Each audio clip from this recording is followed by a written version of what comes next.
Hi girls, let us revise the first play from our syllabus, Mother's Day, written by J.B. Priestley. This particular play is set in England and it revolves around Mrs. Pearson and her family. So we have Mrs. Pearson and Mrs. Fitzgerald sitting in Mrs. Pearson's house and having tea. So Mrs. Pearson and Mrs. Fitzgerald here are neighbors. The playwright, the author, tries to talk about their characteristics which are quite opposite to each other. So on one hand we have Mrs. Pearson, who is a homemaker, a proper housewife, and she has a very soft personality, and she has a kind of a nervous and flurried kind of an attitude.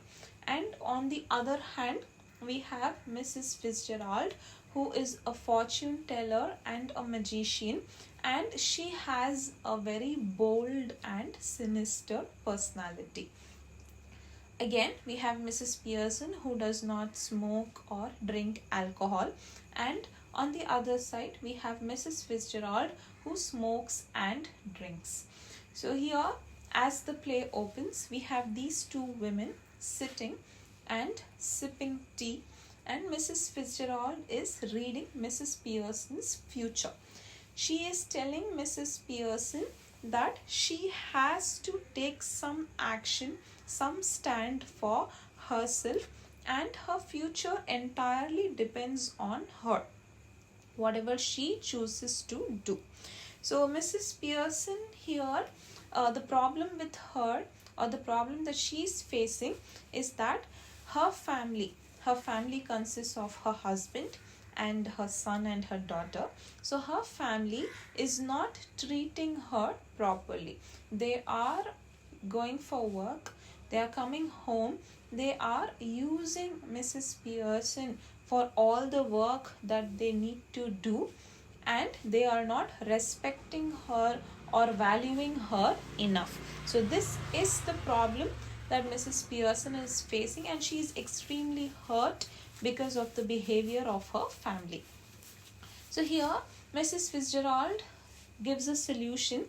She says she will deal with Mrs. Pearson's family. So she says she can perform magic and exchange their souls. So if the souls are exchanged, Mrs. Fitzgerald will become Mrs. Pearson, and Mrs. Pearson will become Mrs. Fitzgerald. So their bodies will have each other's souls. So as soon as the magic is performed, Mrs. Fitzgerald becomes Mrs. Pearson. So her appearance is of Mrs. Pearson, but her soul is of herself. So she is staying back in the house to deal with the family.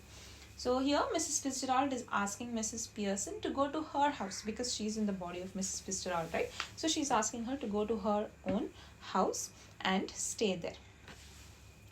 So first person to enter here is the daughter Doris.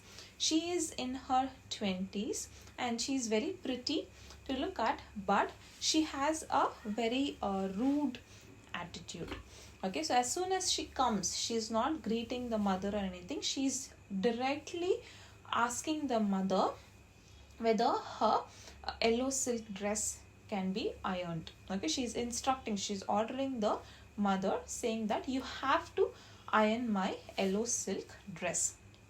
And then she notices that the mother is smoking.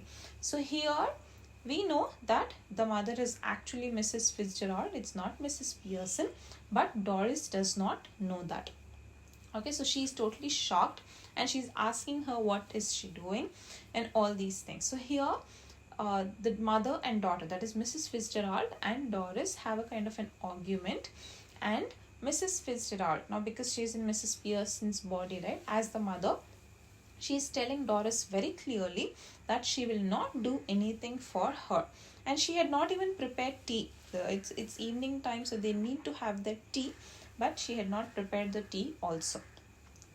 So she is next asking Doris, where is she going? So this is something that the original mother, Mrs. Pearson, had never done.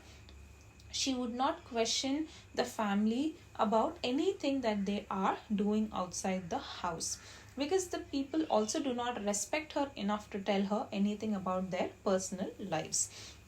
So here, as soon as this question is asked, Doris is totally shocked, and then she says she's going out with her friend Charlie Spence. So as soon as she says this, here again Mrs. Fitzgerald is making fun of Charlie Spence, and this is totally hurting Doris, and she is almost about to cry, and she leaves the place.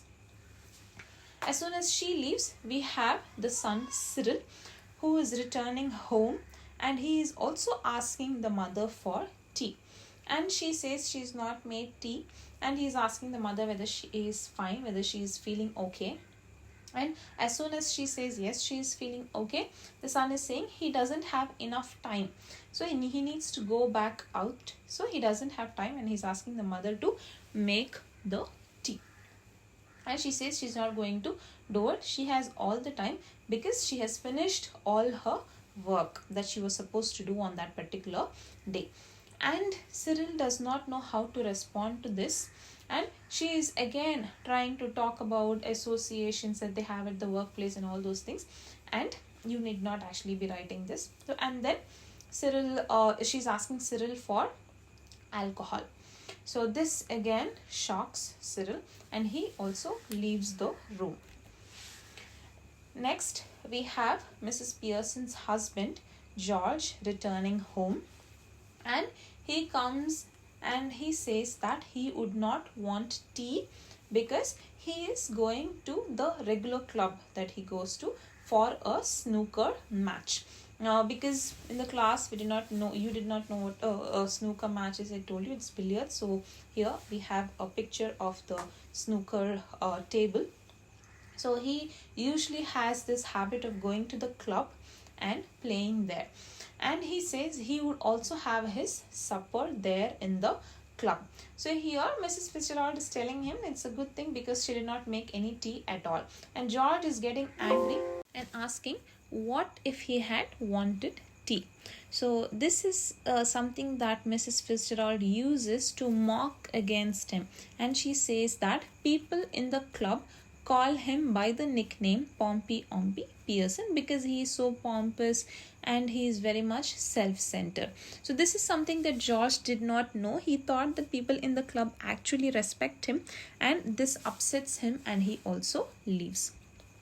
And then we have as Cyril and Mrs. Fitzgerald are talking, we have Mrs. Pearson, that is the original Mrs. Pearson, coming back to her house to check on the family, and she sees how they are all in a very bad state. And as she calls Cyril and George by their first names, they get even more angry because they are already upset and frustrated, and being called by their first names by Mrs. Fitzgerald because they think it is Mrs. Fitzgerald, this actually upsets them. And then Mrs. Pearson is going and asking Mrs. Fitzgerald to exchange their souls back to their real selves. And then Mrs. Fitzgerald performs magic, and she does so. And as soon as Mrs. Pearson comes to her real self, Mrs. Fitzgerald is warning her not to go soft on the family again. So she says, if you want anything to be done, ask them and see how they react. So Mrs. Pearson is asking her family to help her in preparing dinner, preparing supper, and then she is also telling that she wants to play a game of rummy. And she says she wants to have a kind of a discussion with George. We do not know what is that she's gonna talk. So here, as soon as this is told, all the people, that is the entire family, says yes to whatever she is saying. So this itself shows that they learn the value of their mother. So having a mother who is very soft and who is not asking questions was something that they did not value at all. She was doing everything for them, and when that was not done for them, that is when they realize the actual importance of her. And Mrs. Pearson tries to tell them or show them in her actions that she can go back to being rude and firm with them, if she wants to. So with this, the family learns their lesson. As far as this play is concerned, we can expect questions from the character sketch of any of the characters. You actually need to be prepared with all of those, and also on how the magic is performed and how the family learns their lesson.